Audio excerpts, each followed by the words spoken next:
La semaine commence fort pour Anne-Elisabeth Lemoine.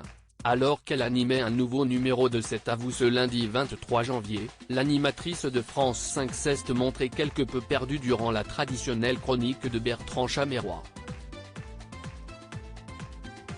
Ce dernier s'est moqué du dispositif mis en place par LCP pour la rencontre entre le président français Emmanuel Macron et le chancelier allemand Olaf Scholz, qui s'est déroulée à Paris, ce dimanche 22 janvier. 60e anniversaire du traité de l'Élysée. LCP qui, pour l'occasion, a voulu se la jouer comme BFM, à quelques nuances près. Parce que sur BFM, quand une info est plus importante que ce qui est en train d'être dit, même si est intéressant, il dégaine sans aucune pincette une priorité au direct. Sur LCP, est la même chose mais version polie, a expliqué le chroniqueur de cet avou, avant de lancer les images expliquant son propos. Sur le montage diffusé dans le talk-show de France 5, les téléspectateurs ont en effet pu constater que la présentatrice de LCP se confondait en excuses pour laisser la priorité au direct et par conséquent aux images du couple franco-allemand. Afin de forcer encore un peu plus le trait, Bertrand Chameroy n'a pas hésité à mettre en avant les excuses de la journaliste, écrites en gras et accompagnées d'un jingle. Des effets spéciaux qui ont déstabilisé Anne-Elisabeth Lemoine. Est-il vrai ? A-t-elle d'abord chuchoté, alors que le sujet touchait à sa fin. Et de s'interroger quelques secondes plus tard, « Ah non ? Il n'y a pas de jingle ?» a-t-elle demandé à son chroniqueur. Non, est nous qui les avons rajoutés, a précisé Bertrand Chameroy. Pardonnez-moi. Est génial.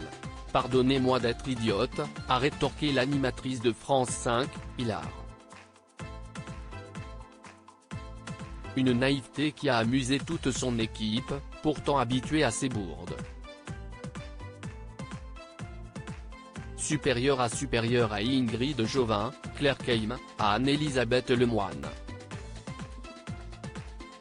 Leurs histoires d'amour oubliées. Anne-Elisabeth Lemoine choquée par la révélation d'un invité le 17 janvier dernier, Anne-Elisabeth Lemoine a reçu Fabrice Eboué dans son émission quotidienne.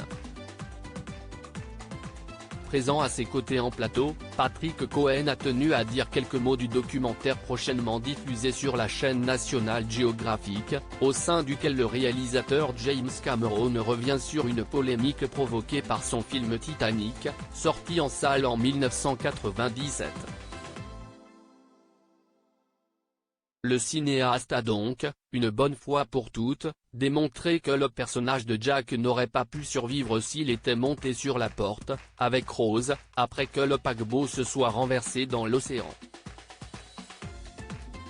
Une information qui a fait réagir Fabrice Eboué, lequel a fait une confidence inattendue. Je vais me faire mal voir. Je n'ai pas vu le film. Donc je ne peux pas participer du tout à ce débat, a affirmé l'humoriste de 45 ans. Mais non, a lâché l'animatrice, visiblement stupéfaite. Sérieusement ? A-t-elle ajouté, choquée par cette révélation. Décidée à vérifier la culture cinématographique de son invité, elle a ensuite demandé à Fabrice Eboué s'il avait vu La Grande Vadrouille de Gérard Houry, un classique incarné par Louis de Funès et Bourvil. Oui, La Grande Vadrouille, mais je n'ai pas vu Titanic. J'étais peut-être célibataire à l'époque et ça ne valait pas le coup, a supposé le comédien, contraint de se justifier. Crédit photo, capture d'écran France 5.